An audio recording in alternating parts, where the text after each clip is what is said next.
Hey everybody, welcome back to the channel. In today's adventure, we're gonna go celebrate Charlie's birthday by doing something I know he loves. We're gonna go look at a train. What? And I just talked about it in our last video for the Great Southern Arizona Pizza and Crawl. One thing Tucson has no shortage of is murals. We have murals all over downtown Tucson, and each one is way cooler than the last. So if you get a chance, come down and see it. And if you do, see there's a turquoise line that's down here. If you follow it, it'll take you to all the historically significant spots in downtown Tucson. I know. Right now, we're heading to the Southern Arizona Train Museum. And we've actually been here before. It was back when Charlie was 2 years old, and now he's 5. So let's go see if it has the same enthusiasm that it once had for him. If not, oh well, at least we get to look at trains. And last time we were here, they actually had a lot of the museum down for refurbishment. And like I just talked about the murals, I mean, just take a look off in the distance there. There's a lot of murals. And they actually have a engine from way back when, but we're gonna come to that last. And very cool, it is actually free admission, which is gnarly for kids like this one that love trains. They just wanna come in and see some historic parts of downtown Tucson. Slow down, Chuck. I love this, not just a traditional museum, it shows you all the different things and jobs that were available. Yeah, he's definitely fighting a nap. Yeah. I was asking about trains. He's like, I don't know about that stuff.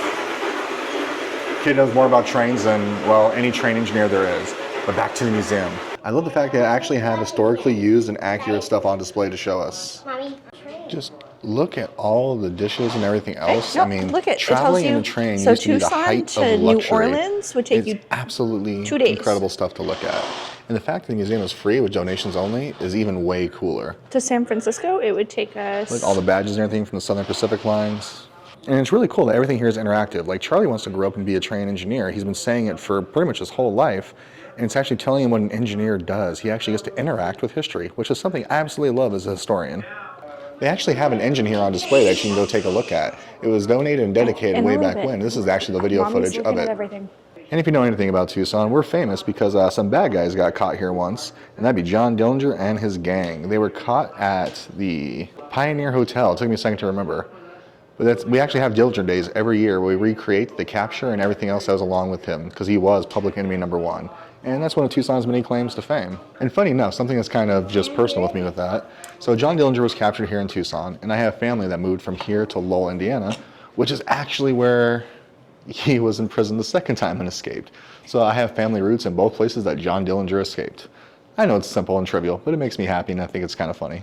And although not talked about a lot, Tucson was such a pivotal point in the going across the entire country as well as down into Mexico.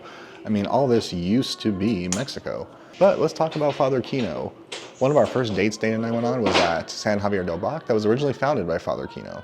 And here we are, still talking about his name nearly 300 years later. And like we talked about, this museum is free, but they do operate off donations. So make sure you donate some money, because that's how they keep these free to people like you and me. Now on to the train engine. All aboard. All right, Chuck, ready to go see the train engine? And here we are. There it is. Full size, actually used. Southern Pacific Railroad and Amtrak has donated it. We're looking at, what is this called? A tender. A tender box. Explain to me, what is a tender? A tender is where it holds all the coal. Holds all the coal? Yep. Okay. That's right, this is the tender part of the historic locomotive 1673. Okay. Harry Potter, eat your heart out.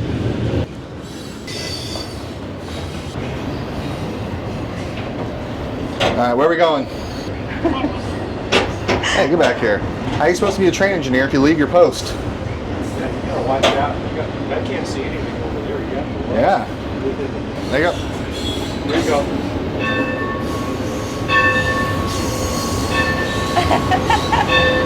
Charlie, you done rung the bell. I'm excited. It's not often I can tell Charlie that he was wrong about a train. This used to be a tender. Now it's a 4,000 gallon oil drum because they converted it way back when. Now let's go look at the front of the train and move on from there. And not only do we have historic things like the trains down here, we also have a statue of Wyatt Earp and Doc Holliday, because Tombstone's just about an hour and a half away. Well, that was a fun adventure down to the Southern Arizona Transportation Museum, although it did end with someone getting a little cranky because they couldn't play with the toy trains a lot longer. But all in all, for a free museum, it's interactive, all the docents are really nice. To me, it's a must stop if you're in downtown Tucson. And even if you're not in downtown Tucson, make the time to come see it. And make sure you come. Like I said, it's a free admission, but it works off of donations by you, the visitor. So we dropped our money in, put our money where our mouth is, and enjoyed the free show. So I guess it wasn't free. What it cost us was time and our child's temper. Come on. All right, guys, thanks for watching. Let's take another ride again soon. Bye-bye, everybody.